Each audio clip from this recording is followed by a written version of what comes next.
What Hmm. can you help me understand what the titillation or excitement or interested in is in somebody like Aleister Crowley, and why the cult Well, seems to be so strong and prolific? Obviously, there's a belief of supernatural, but I don't understand I why. think I think Crowley himself was a very dangerous and wicked man and a deliberate deceiver.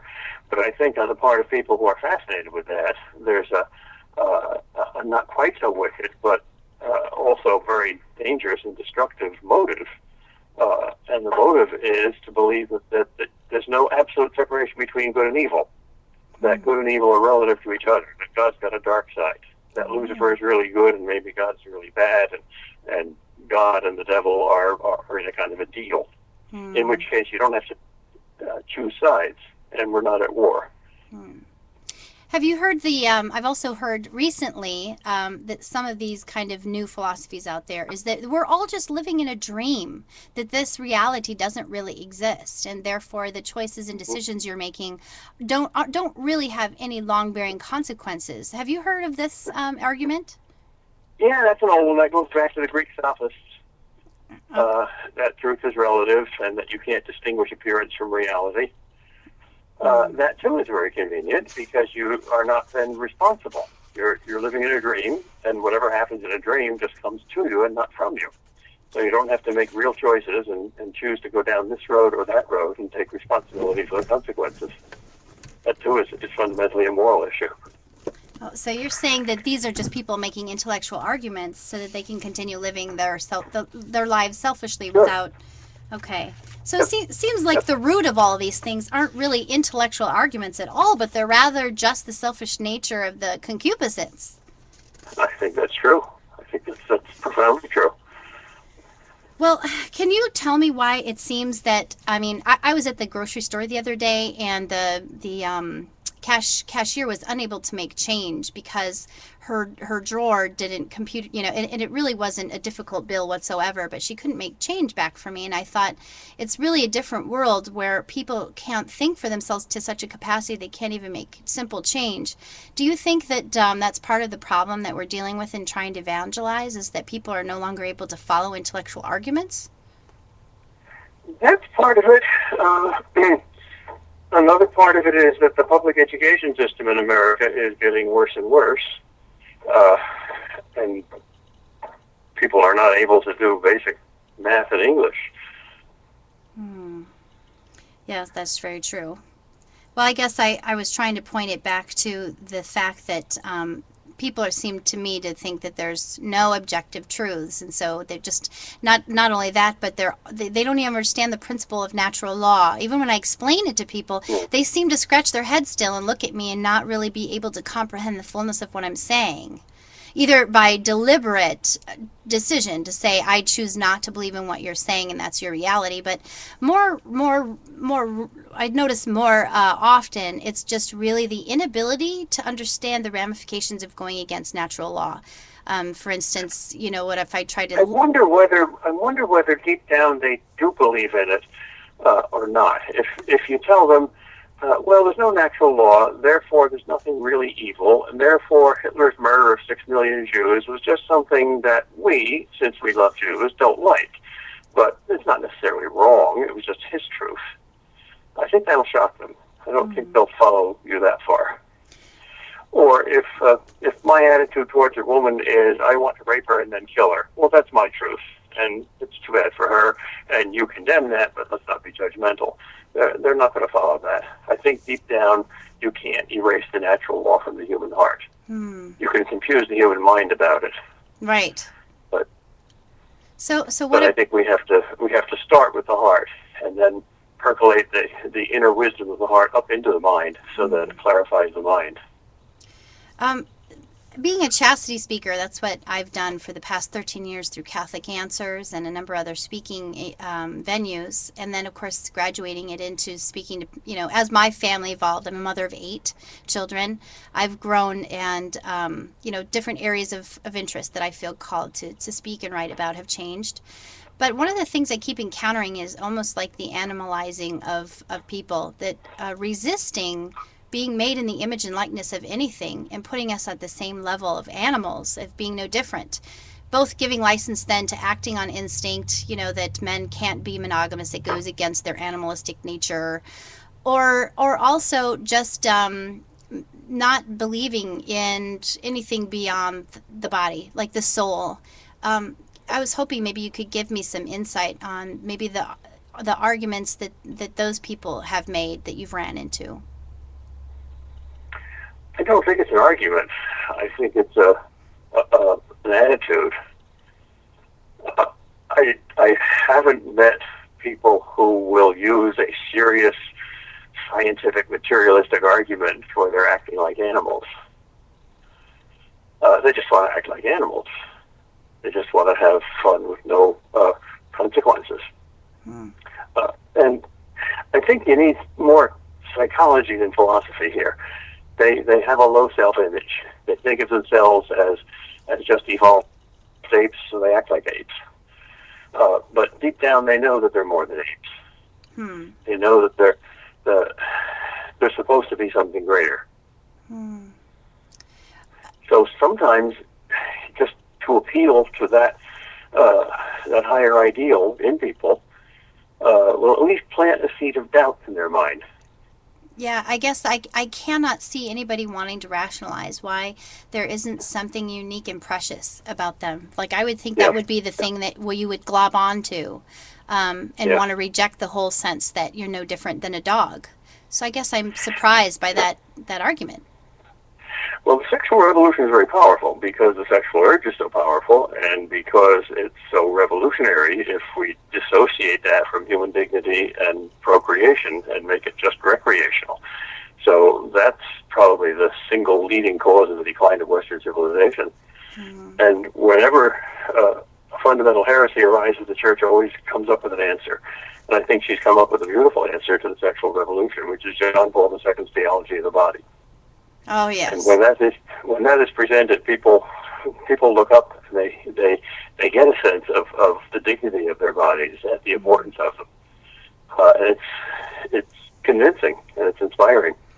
Well, I'm really glad you brought up theology of the body because it's what I've dedicated my life to for the last, I don't know, at least 6 years or so, both reading and talking about and writing. I'm a regular contributor at Catholic Exchange on theology of the body because I do believe, as you said, that it is helping to reorder the very disordered understanding of the integration of body and soul.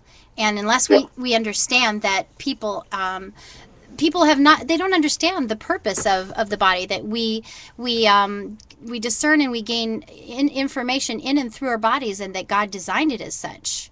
One of the points I made was just about Gregorian chant and the studies that were done on Gregorian chant. And I don't know if you've heard that Dr. Tamada is talking about how it causes a hertz to resonate in our very bones as if the bones are singing their own song, and it vibrates the stapes of the ear in such a way that the cortex of the brain is stimulated. And this has been proven in monasteries and monks of the studies that were done to alleviate depression, cure some illnesses, and allow them to subsist on less than 3 hours of sleep a day because it rejuvenates the centers of the brain that only come awake at night. And I was just thinking as I was reading this research, wow, isn't it amazing how God truly has found ways to affect our very person in and through our bodies.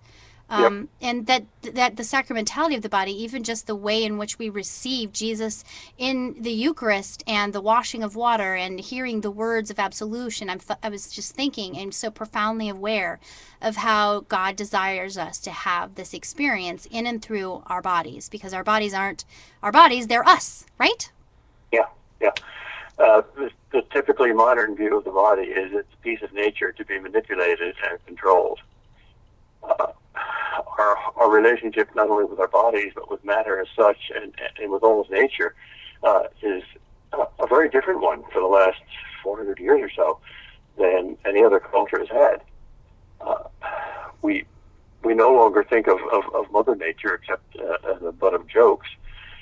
We don't see nature as a real force. We see it as a bunch of dumb objects that are just to be manipulated. And we see our own body in the same way, which is the old Gnostic heresy, the old heresy that bothered the first centuries of the early church, which said that matter is worthless and it doesn't matter. And you're really an angel in disguise. You're a pure spirit, a pure mind. So there's nothing holy about matter or the body or the sacraments. We need to regain that sacramental understanding. Well, it seems that there is a certain segment of the church, though, that seems to really kind of resist that. I kind of get a sense of a puritanistic view of the body. And what is that knee-jerk reaction of being too holy to address the body and see the body as something good and holy and beautiful, and instead wanting to see it as an occasion of sin for others? Because that really seems like it would sever and cut us off from being able to really be effective. I mean, if I, as a woman, if found attracted by other men, and I feel like I have to worry about being an occasion of sin, then I, of course, would not then speak to people I meet, because, gosh, I mean, by talking to them, I might, and then I've lost an opportunity to evangelize. See, and so how is it that if I've made feminine and beautiful and a woman, and that as Dostoevsky said, that beauty will save the world, and that beauty can inspire men to their greatness, even Fulton Sheen talked about this, then what are we to do about this very strong movement in the Catholic Church that wants to reject theology of the body, saying that it's... Well, John Paul's second answer to that is to go back to Genesis, where after the fall, God provided coverings for Adam and Eve. So there is a place for turning away, for dealing with concupiscence, because, let's be realistic, it's there and it's very hard to overcome. But the point of it all is the beauty of the body underneath it. And if you don't see that, the whole point of chastity, the whole point of self-control is lost and turned into a purely negative and puritanical thing. So you're saying that you do think that the grace can perfect our nature to such an extent that a man can look upon a woman without lusting? Yes, we're called to that. And the Holy Spirit is really given to us as the power to do that. This is true in every area of life. We fast, we sacrifice, we embrace suffering. It's hard. It doesn't come easy or instantly, but we're called to it, and we can do it. We can learn to do it.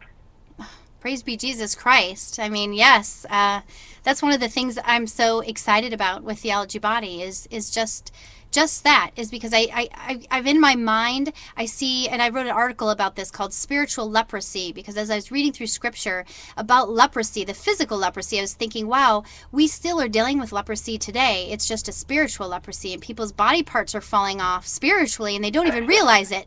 And they're walking around with missing limbs on a spiritual sense, because they don't even know they're sick. And there's even leper colonies, and I call that Hollywood.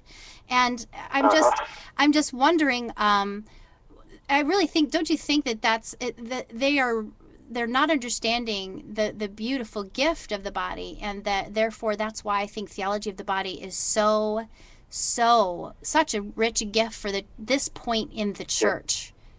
Because the positive is always stronger than the negative. Thomas Aquinas says the only way to conquer an evil passion is by a stronger good passion. Wow, I haven't heard that one, but I absolutely love it. Well, I want to thank you for your time on the show with me today. I hope that our listeners got something out of it. I have a sense only now that I should have made the entire show on theology of the body with you. So I'm going to ask that maybe at a future date, as I look at the Holy Father's intentions. I know that there's one coming up that has to do with teachers, and you are a teacher for us to listen to. Well, you want to get Christopher West from Theology of the Body. Okay, well, I want to just thank you again for this time with you, Dr. Kreeft, and hopefully at some point we can talk again. You're welcome. All right. Well, God bless you very much. And God bless you. Thank you. Bye-bye. Bye-bye. Well, you heard it, folks, talking with Dr. Peter Kreeft on just a wide gamut of issues here, one of which was just theology of the body. I didn't think we were going to come to that as something to talk about, but I'm so very grateful we did, because I was able to actually personally address something that I've been struggling with just recently. If you're interested in getting more information on who Dr. Peter Kreeft is, I encourage you to check out his website at peterkreeft.com. That's PeterKreeft, Kreeft,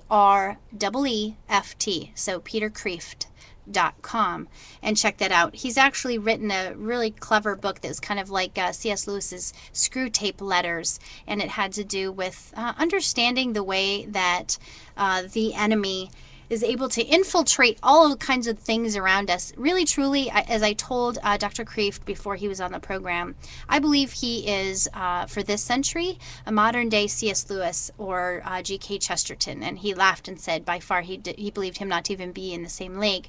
But, you know, I told him 50 years from now, somebody might be very well saying that about him and his writings. So if you have not had an opportunity to read any of the things that Dr. Peter Kreeft has written, I encourage you to do so. And if you can't do that, I encourage you to contact me or Lighthouse Catholic Media to get a hold of some of his CDs, which is an easy way to just kind of process some of this information. Really, it's life-changing. And the intellectual argument, I mean, even if you're an atheist and you're listening to this on YouTube, I would encourage you to get the God CD or Faith CD, because you know what? There's nothing to be afraid of if you believe you have the truth, because in my opinion, truth will always rise to the top like cream on milk. And so if you're truly looking for answers, I encourage you to keep digging for them. This is Christina King on Embracing Your Greatness. We've got one more break. Stay with me, and we'll close with a couple of comments. God bless, and stay tuned, please.